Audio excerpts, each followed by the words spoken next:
Dora ha tenido la lectura de una parábola, de una de las parábolas que vamos a abordar esta mañana, pero van a ser dos las parábolas, la parábola de los dos hijos y la parábola de los labradores malvados. Hoy no habrá escuela dominical porque tenemos después Santa Cena y quiero que haya tiempo para escuchar la palabra, para tener la Santa Cena, para tener comunión entre nosotros, así que hoy no vamos a tener el tiempo de la escuela dominical de adultos y de niños tampoco. Vamos a orar antes de nada y a pedirle al Señor que nos ayude a retener su palabra y a que nos ayude, a que nos hable a cada uno de nosotros personalmente con lo que Él nos tiene que decir esta mañana. ¿De acuerdo? Vamos a orar. Amado Señor, te doy muchísimas gracias por estar esta mañana aquí, todos en tu casa, Señor. Esta que es tu iglesia, que es tu rebaño, Señor.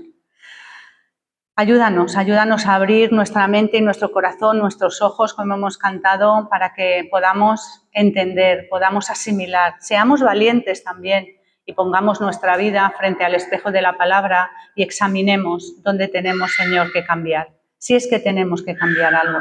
Ayúdanos a comprender lo que tú tienes para cada uno de nosotros y sobre todo que también nos conforte tu palabra sabiendo que siempre hay lugar para tu paciencia, para tu amor y para tu misericordia. Ponemos todo en tus manos en el nombre de Jesús. Amén. Pues esta mañana, como he dicho, vamos a reflexionar en torno a estas dos parábolas. Sabéis que estamos inmersos en el estudio de las parábolas y he titulado a esta predicación Palabras correctas, corazones equivocados. Palabras correctas, corazones equivocados. Lo acaba de leer Dora en la parábola de los dos hijos. Una vez más, no podemos coger estos textos al azar, como en toda la palabra de Dios, sino que deberíamos de leer todo el capítulo 21 para saber por qué Jesús llega a este momento donde cuenta tres parábolas. Hoy nos vamos a centrar en estas dos, pero es la parábola de los dos hijos en respuesta a los fariseos, la parábola de los labradores malvados y termina y cierra el capítulo 21 con la parábola de la fiesta de las bodas. Cuando llegamos al capítulo 21 de Mateo, si tenéis vuestras Biblias ahí lo podéis ver, ¿con qué comienza el capítulo 21 de Mateo? Con la entrada triunfal de Jesús en Jerusalén. Después, el Señor purifica el templo. Entra al templo y saca fuera a los cambistas, a los que compran, a los que venden. Después tiene la maldición de la higuera estéril, dando a entender que los frutos hay que darlos a tiempo y a destiempo, ¿de acuerdo? Un hijo de Dios. Así que cuando entra en Jerusalén, a primera vista, como ese rey esperado, el Mesías prometido, la gente quiere darle una corona a Jesús, que es una corona del mundo, pero no es lo que la gente en realidad tiene en su corazón. Cuando purifica el templo, Jesús llega al templo para purificar, para enseñarnos que el problema más profundo no estaba solamente en la estructura religiosa que se había instalado en el templo, sino en un corazón que había perdido el propósito por el cual Dios los había llamado. Una vez más, este acto provoca un enfrentamiento entre Jesús y los fariseos. Y como siempre, como el gran maestro que es nuestro Señor Jesucristo, acaba contando para... Él no se mete en discusiones de alzar la voz. Él siempre va a la Escritura y a darnos la enseñanza a través de las parábolas. Y estas dos historias, los dos hijos y los labradores malvados, funcionan como un espejo, como toda la palabra de Dios tiene que funcionar para nosotros, como un espejo que nos ponemos delante y que revela la condición espiritual de aquellos que dicen conocer a Dios. ¿Decimos conocer a Dios? La palabra de Dios es un espejo que nos ponemos delante. ¿Lo conocemos? Y la primera parábola, la de los dos hijos, nos confronta, como siempre, con la diferencia entre decir y hacer. Hay una diferencia entre decir y otra diferencia entre hacer.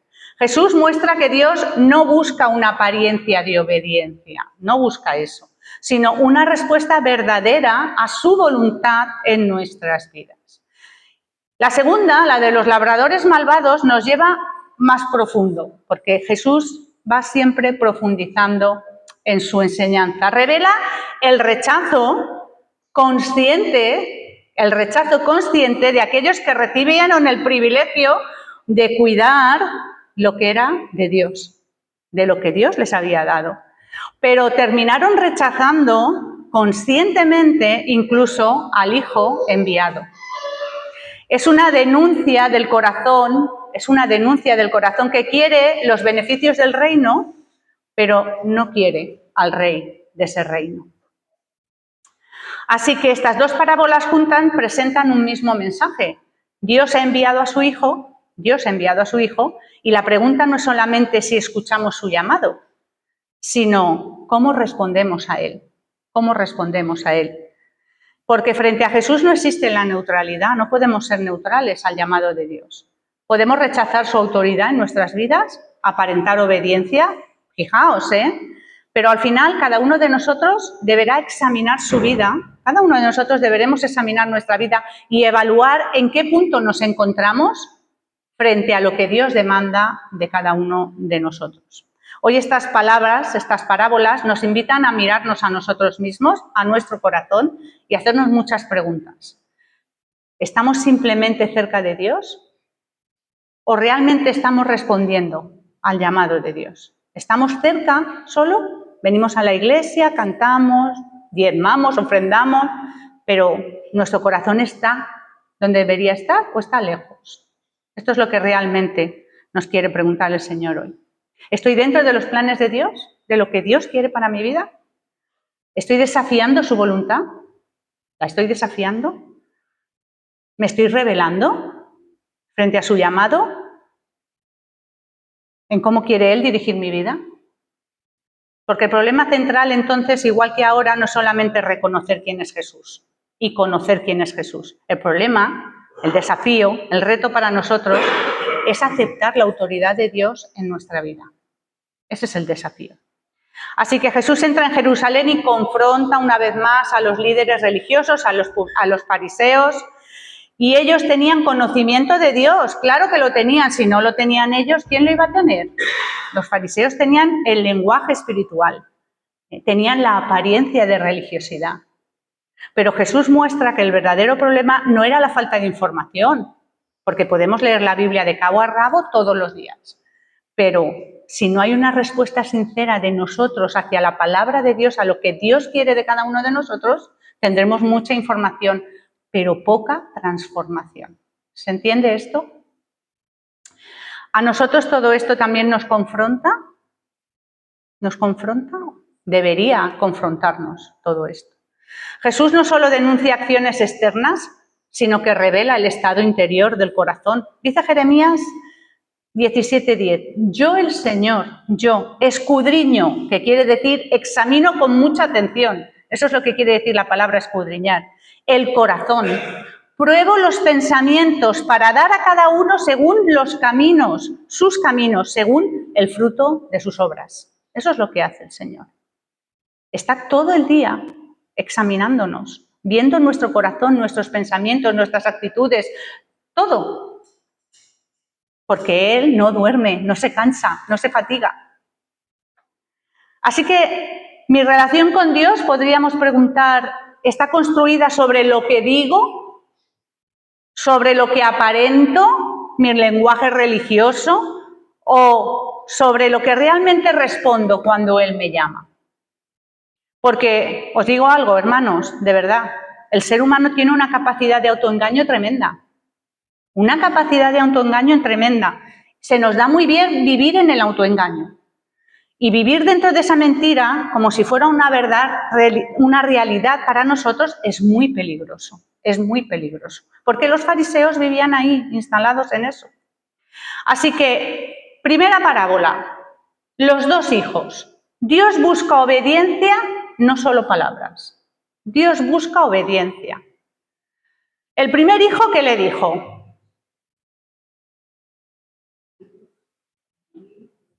Ve a trabajar a mi viña. Y el primer hijo le dijo, no quiero.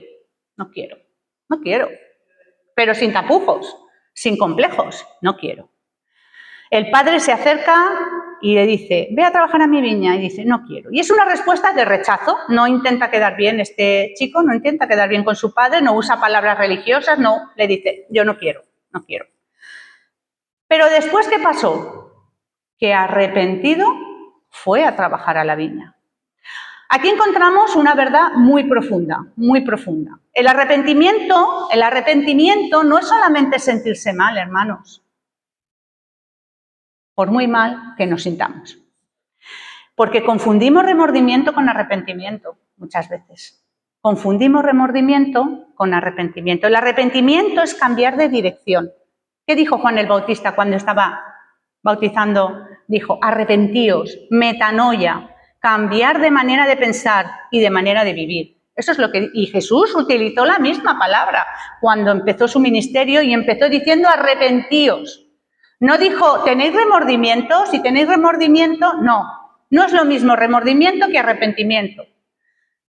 Porque el remordimiento es postureo.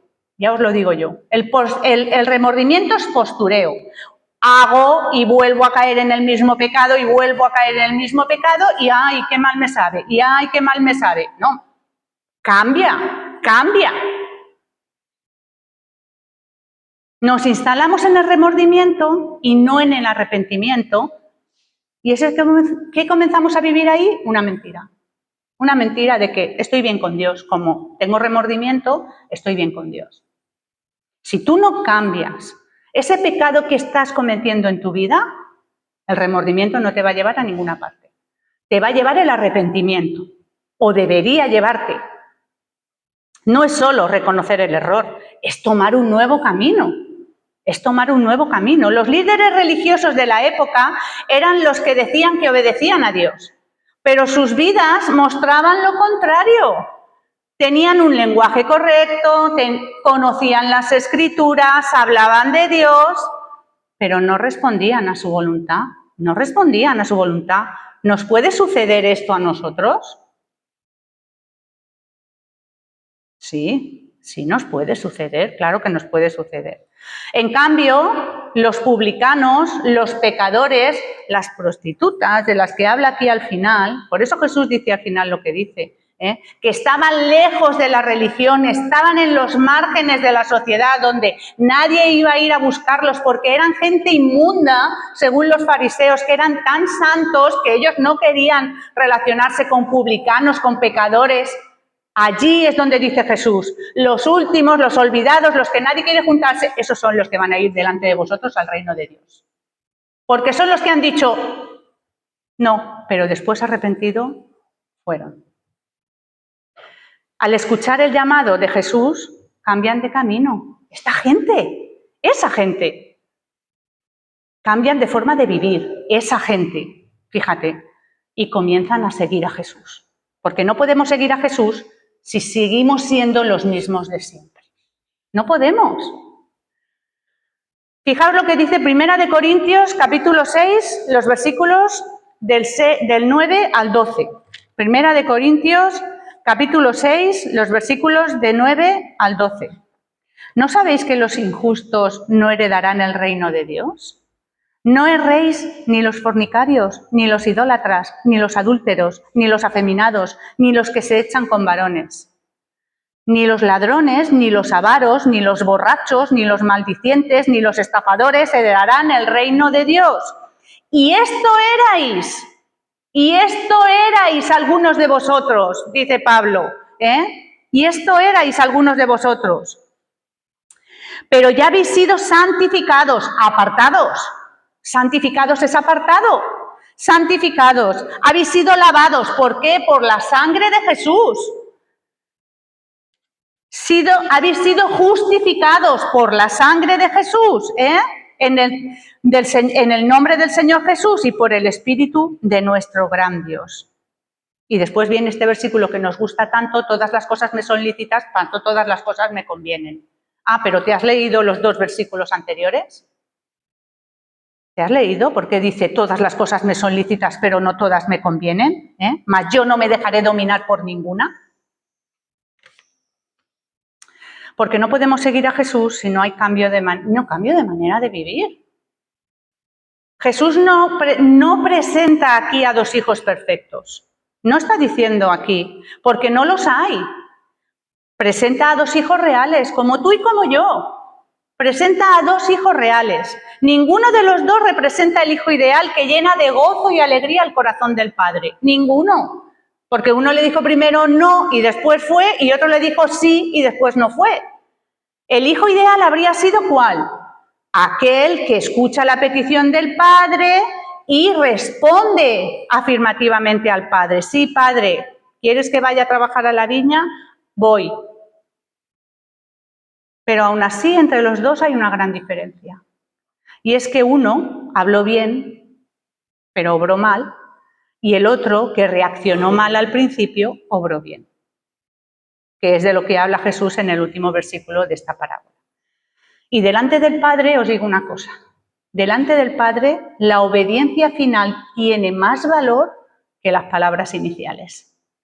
La obediencia final tiene más valor que las palabras iniciales. Y esta parábola nos muestra dos tipos de personas que nos podemos encontrar hoy en día. Y si nos examinamos a nosotros mismos, están en nosotros, por supuesto. Son personas que dicen las cosas correctas, tienen el lenguaje correcto, la apariencia correcta. Voy a cambiar. Voy a acercarme más a Dios, Sí, voy a hacer lo correcto. Pero al final sus decisiones nunca acompañan sus palabras. Nunca. Tienen un discurso de fe, pero una vida que no refleja esa fe. Pero también encontramos personas cuya práctica es mejor que su inexistente vida religiosa, que es de lo que habla aquí también el Señor Jesús. Personas que quizás dicen, yo no soy religioso, a mí no me lleves a la iglesia que yo no tengo ganas de ir. Yo no creo mucho en lo que tú crees. Pero sin embargo, cuando llega el momento de actuar, muestran más compasión, más humildad, más generosidad y una disposición que refleja más el carácter de Dios que los mismos que estamos aquí dentro de la iglesia. Eso es de lo que nos habla aquí en la parábola de los dos chicos el Señor Jesús, Pues suena fuerte, pero es que la palabra de Dios es para un espejo nuestro. Yo conozco personas así, yo me miro al espejo y tengo que reconocer que dentro de mí hay una persona así. Y tengo que pedirle al Señor todos los días que mate a esa persona para que Él crezca, que tome el control de mi vida y reine y tome el trono de mi corazón. Porque todos tenemos dentro un fariseo que hay que matar todos los días, Os lo digo desde ya. Personas que tienen apariencia de piedad, pero poco fruto en su vida. Y también personas que tienen muchas luchas, muchos defectos y muchos errores, pero en momentos concretos muestran un corazón dispuesto a hacer lo correcto. Conocemos personas así. Así que la enseñanza de Jesús es clara. Ninguna de estas dos posturas es la respuesta ideal. Ninguno de los dos hijos respondió como tenía que haber respondido. Las promesas no sustituyen la obediencia. No se puede estar toda la vida prometiendo y no cumplir. Ni a Dios ni a los hombres. Y las palabras bonitas no reemplazan una vida entregada. No. El segundo hijo dijo, sí, Señor, yo voy. Incluso llamó Señor a su padre. Fijaos si tenía un lenguaje apropiado. Sí, Señor, yo iré. La verdadera honra al Padre se demuestra cuando escuchamos su voz y caminamos obedeciendo con un corazón transformado. Como enseñaba Agustín de Hipona, al que tanto nos gusta leer algunos, el problema del ser humano no es solamente lo que hace por fuera, eso es lo de menos. Que también, porque la mujer del César no solamente tiene que ser honrada, sino que además debe parecerlo, como el otro día en la reunión de mujeres estuvimos meditando. Dios no busca una apariencia religiosa, busca una vida que esté transformada de dentro hacia afuera. Así que esta pregunta que os lanzo para todos nosotros es, ¿hay áreas de mi vida donde estoy diciendo no a Dios, pero su gracia me está llamando a cambiar? ¿Hay áreas de mi vida donde Dios me está llamando, pero yo me estoy resistiendo a cambiar? Porque quizás el comienzo de la historia no define al hijo, Lo que define al hijo es que al escuchar la voz del padre, finalmente decidió obedecer a uno de estos dos hijos. Por lo tanto, nuestra respuesta debe ser no solo oír, sino obedecer y hacer. No solamente oidores de la palabra, sino hacedores de ella. Es la respuesta que Dios busca de nosotros. Y con esto, Jesús enlaza la parábola de los labradores malvados. Y veréis por qué. Vamos a leerla. Fijaos. Capítulo 21, los versículos que van del 33 al 44. Oíd otra parábola a continuación de la de los dos hijos. Oíd otra parábola. Hubo un hombre, padre de familia, el cual plantó una viña y la cercó con vallado. Cavó en ella un lagar, edificó una torre y la arrendó a unos labradores y se fue lejos. Y cuando se acercó el tiempo de los frutos, envió sus siervos a los labradores para que recibiese de sus frutos. Mas los labradores, tomando a los siervos, a uno golpearon, a otro mataron y a otro apedrearon. Envió de nuevo otros siervos más que los primeros e hicieron con ellos de la misma manera. Finalmente le envió a su hijo, diciendo, tendrán respeto de mi hijo. Mas los labradores, cuando vieron al hijo, dijeron entre sí, este es el heredero, venid, matémosle y apoderémonos de su heredad. Y tomándole, le echaron fuera de la viña y le mataron. Cuando venga pues el señor de la viña, ¿qué hará con esos labradores? Le dijeron al Señor, a los malos destruirá sin misericordia y arrendará su viña a otros labradores que le paguen el fruto a su tiempo. Jesús les dijo, ¿nunca leísteis en las Escrituras la piedra que desecharon los edificadores ha venido a ser cabeza del ángulo? El Señor ha hecho esto y es cosa maravillosa ante nuestros ojos. Por tanto os digo que el reino de Dios será quitado de vosotros y será dado a gente que produzca frutos de él. Y el que cayere sobre esta piedra será quebrantado, y sobre quien cayere la piedra le desmenuzará. Jesús cuenta una parábola sobre una viña. Un hombre planta una viña, prepara todo lo necesario para que pueda dar fruto y después la entrega a unos labradores que la trabajen. ¿De acuerdo? El dueño prepara el terreno, lo equipa, envía mensajeros cuando no quieren pagar y finalmente envía a su propio hijo para ver qué es lo que está pasando ahí. Pero los labradores cometen el error de querer quedarse la viña. Quieren vivir como si el dueño no existiera. Quieren vivir como si no tuviera dueño la viña. Fijaos, el problema del ser humano no es solamente desobedecer algunas normas, que lo hacemos. El problema más profundo es que queremos vivir como dueños de una viña, de una vida que en realidad no es nuestra. Según nos está diciendo aquí el Señor Jesús. Pensamos que somos dueños de la vida, de nuestro trabajo, de nuestra familia, de nuestra salud, de todo, de nuestros hijos, de nuestra espiritualidad. Pensamos que todo ese pack que Dios ha hecho así y nos ha entregado es nuestro. Es nuestro. Gálatas 2:20. Ya no vivo yo, mas Cristo vive en mí, y lo que ahora vivo en la carne, lo vivo en la fe del Hijo de Dios que me amó y se entregó por mí. No soy dueño de mi vida, no soy dueño. La pregunta no es solamente, ¿tengo una religión? ¿Participo de las cosas espirituales? Venimos a la iglesia, cantamos, ofrendamos, hacemos reuniones y eso nos ayuda a crecer y a madurar, pero la pregunta verdadera es, ¿reconozco a Dios como dueño de mi vida? ¿Reconozco a Dios como dueño de mi vida? Porque podemos estar trabajando en la viña del Señor y aún así olvidar que la viña no es nuestra. Y aún así olvidar que la viña no es nuestra.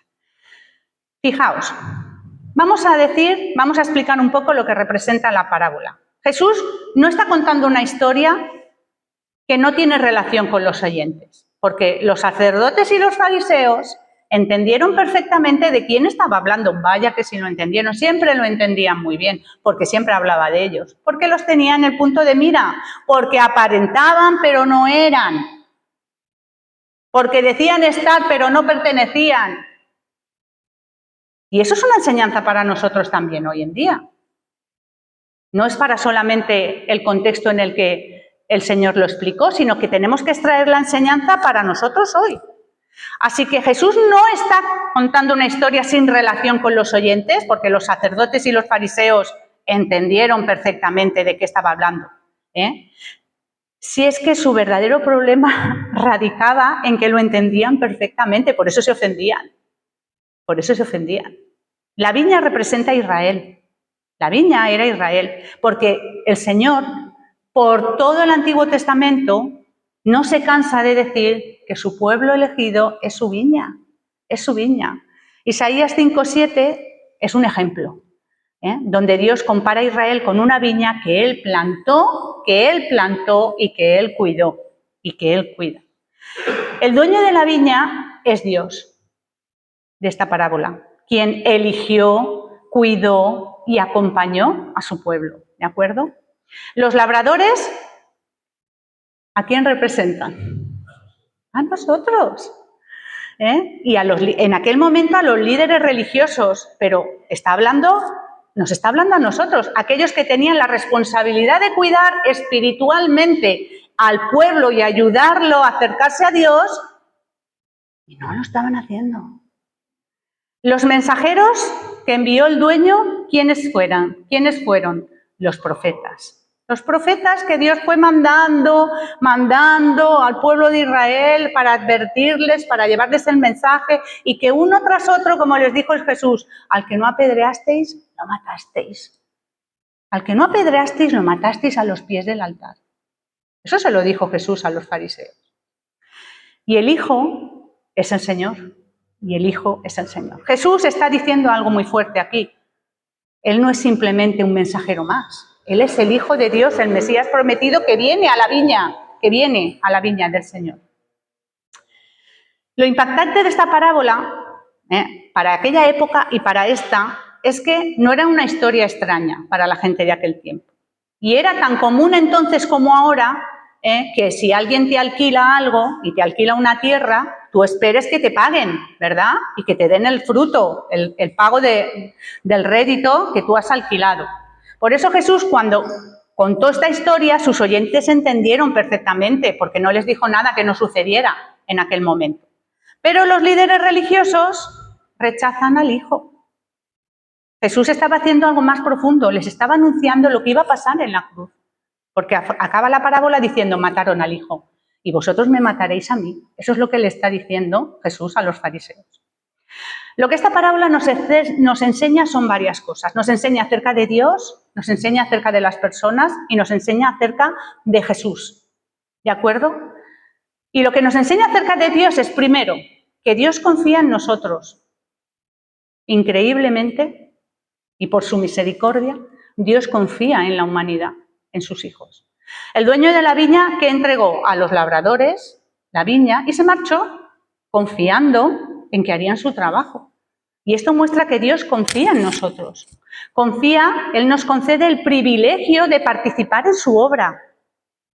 Cuando nos manda a predicar el Evangelio, nos está confiando el privilegio de participar en la obra que el Señor tiene para este mundo. Todo lo que hacemos y lo que no hacemos, tiene una responsabilidad delante del Señor. Nuestra familia, nuestro trabajo, nuestros dones, nuestro servicio, nuestras oportunidades, todo lo que hacemos y lo que no hacemos tiene una responsabilidad delante del Señor. Nada de eso nos pertenece a nosotros completamente. Son cosas que Dios ha puesto en nuestras manos. No nos pertenecen. En segundo lugar, Dios es paciente. Una y otra vez, ¿qué hace el dueño? Una y otra vez que manda mensajeros. Una y otra vez manda mensajeros para advertir a los labradores su mal comportamiento. Dios no se venga inmediatamente, no nos hace llover azufre del cielo para acabar con aquella gente, porque de buenas a primeras es un Dios tirano que a la primera de cambio quiere vengarse de nosotros. Nos da oportunidades una y otra vez. una y otra vez nos da oportunidades. El dueño no reacciona destruyéndonos desde el principio. Dios nos da oportunidades y esto nos muestra el corazón paciente de Dios. Es un corazón paciente, porque sinceramente nosotros si arrendamos una viña o un terreno y no nos pagan, la primera vez te adviertes, la segunda ya te plantas allí, ¿verdad? Y a ver qué pasa, que no me pagan. Él no desea perdernos, no desea perder a las personas, no desea perdernos, sino que podamos volver a Él. Por eso tantas oportunidades. Dios no nos abandona rápidamente. Su paciencia, ¿qué busca? Lo hemos dicho al principio, arrepentimiento. Arrepentimiento. En tercer lugar, Dios también juzga, porque sí es misericordioso y es paciente, pero llega un momento que tiene que juzgar.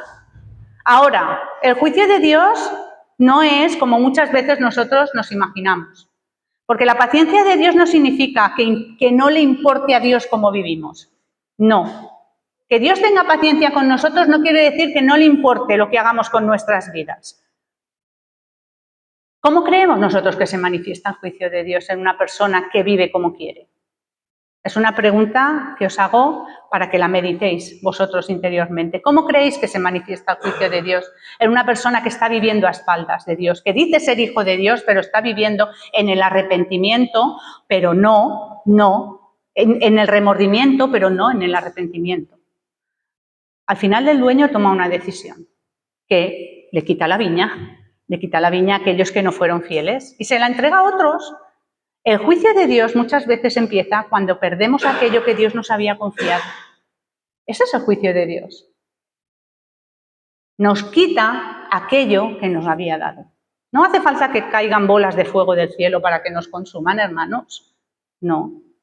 No siempre vamos a ver señales extraordinarias. A veces el juicio se manifiesta cuando la persona se aleja tanto de Dios que pierde el propósito para lo que fue llamada. Y todos tenemos un propósito dentro de los planes de Dios y tenemos que buscarlo. Y dones que tenemos que buscar. Simplemente el Señor quita aquello que nos había dado. ¿Y sabéis lo peor de todo? Lo peor de todo es que aún nos preguntamos por qué. Ay, yo era muy activa en la iglesia, si es que tengo unos dones, yo no sé por qué no estoy sirviendo. Aún nos preguntamos por qué el Señor nos quita lo que nos había dado. Pues ¿dónde estás en relación con la palabra del Señor y su voluntad? Es lo que nos tenemos que preguntar. ¿Dónde estoy? Nada es más triste que una vida que tenía un propósito para Dios, pero terminó viviendo solamente para sí misma. Nada es más triste. Estuve muchos años apartada del Señor, muchos. Y estoy segura que otra persona vivió la vida que yo tenía que haber vivido. Y eso me duele cuando lo recuerdo. Estuve muchos años.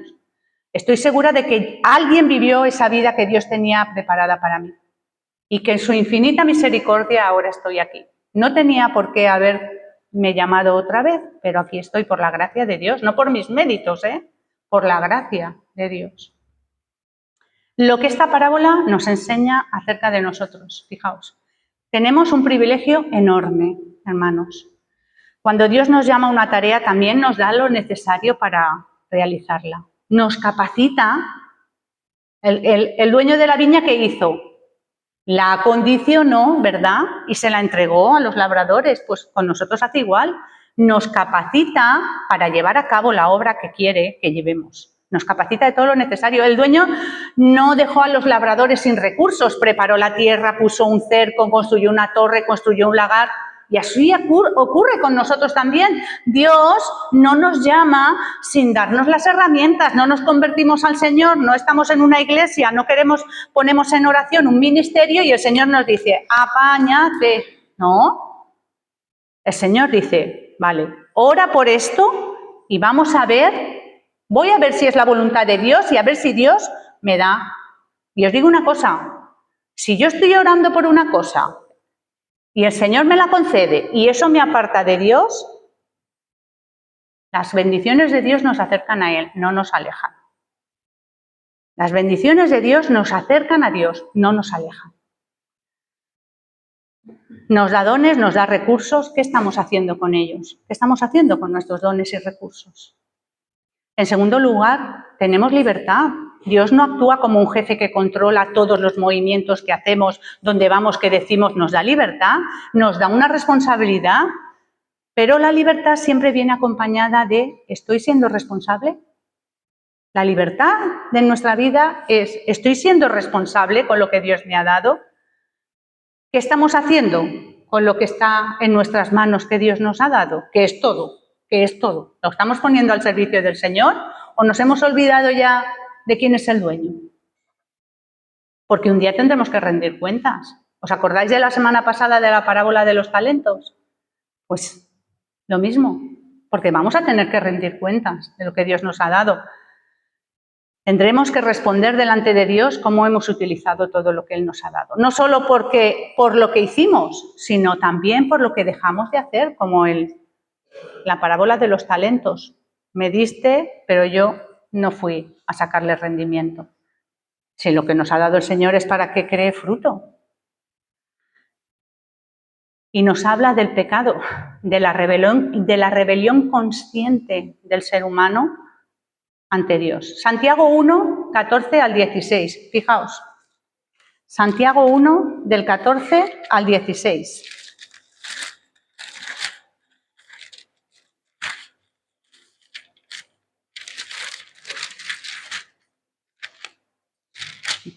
Lo quiero buscar en mi Biblia y lo tenía aquí. Lo leo. Sino que cada uno, los labradores malvados, fijaos, sino que cada uno es tentado cuando de su propia concupiscencia, ese es el pecado que está en nosotros, es atraído y seducido, lo que llevamos dentro. ¿Qué dejamos entrar? ¿Qué dejamos entrar? Atraído y seducido. Entonces, el pecado, la concupiscencia, después que ha concebido, esto es como es una semilla, da a luz el pecado, y el pecado, siendo consumado, da a luz la muerte, porque la paga del pecado es muerte, hermanos, porque la paga del pecado es muerte. Así que el pecado es una rebelión consciente delante del Señor. Una vez más, confundimos términos. Hemos confundido remordimiento con arrepentimiento y aquí hacemos lo mismo, porque no es lo mismo lucha, prueba y tentación que pecado. Que no es lo mismo tener pruebas, atravesar tentaciones y luchas que pecar.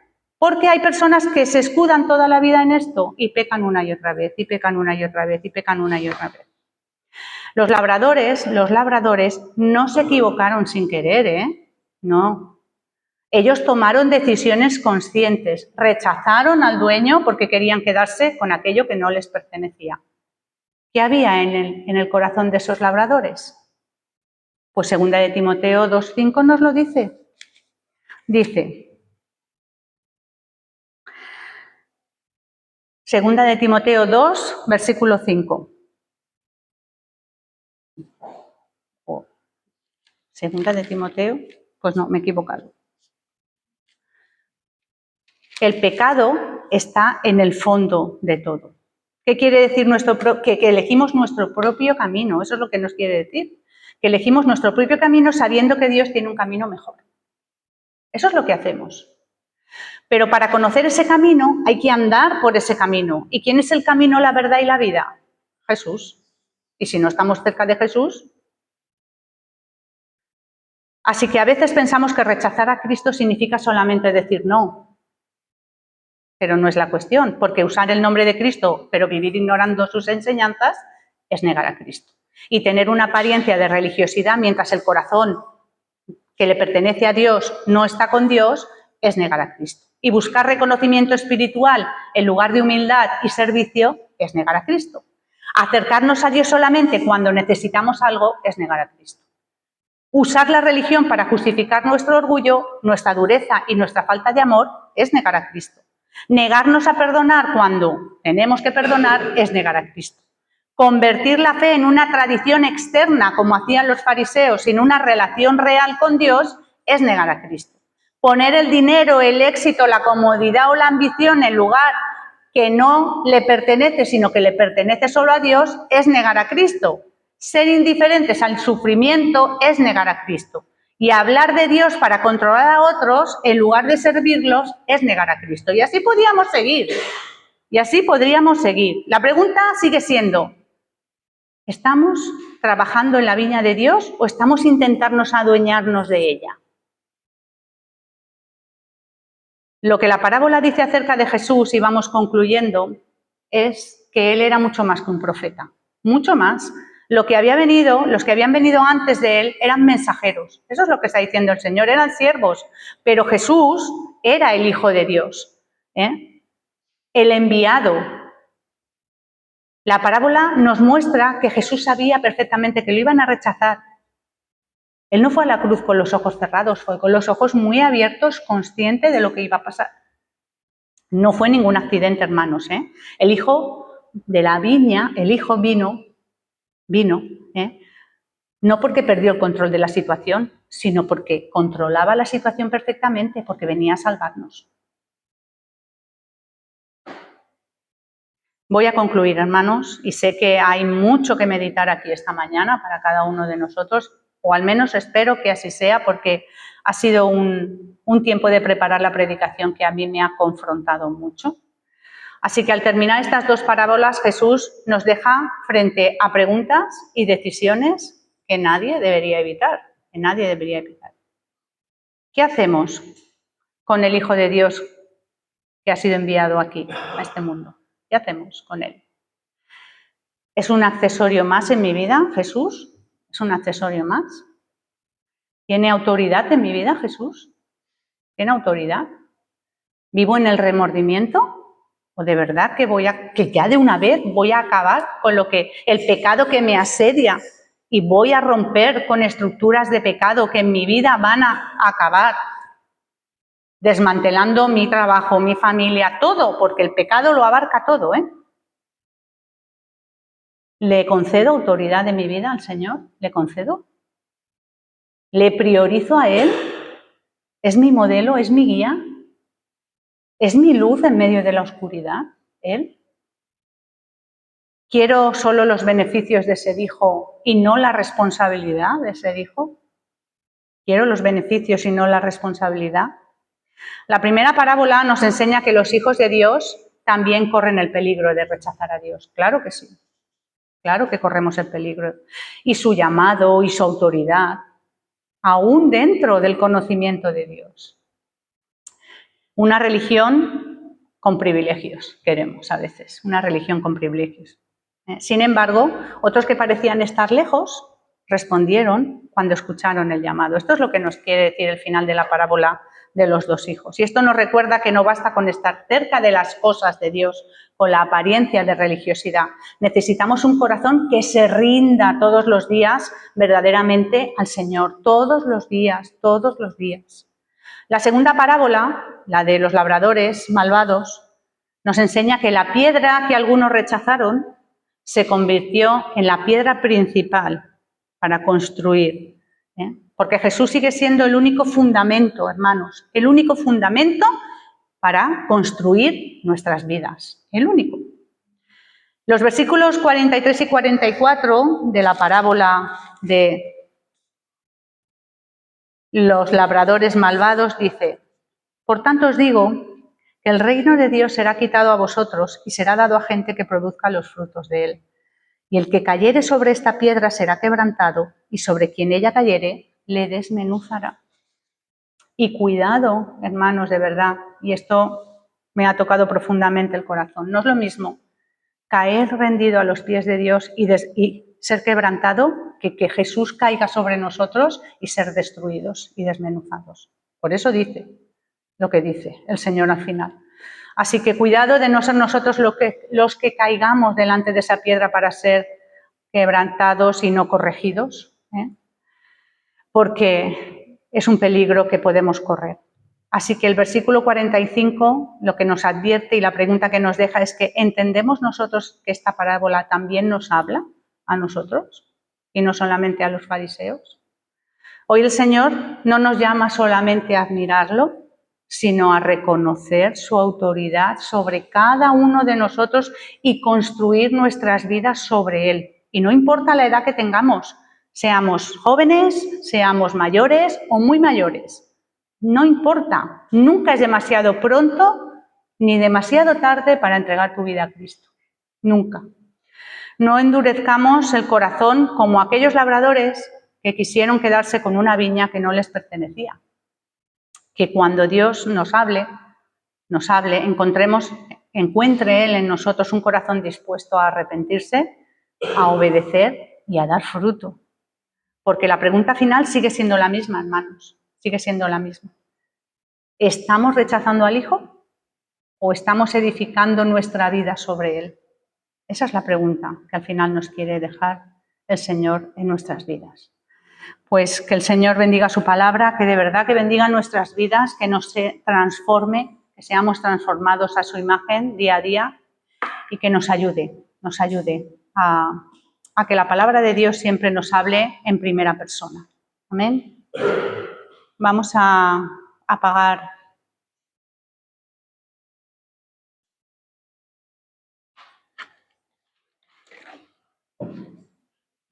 el vídeo.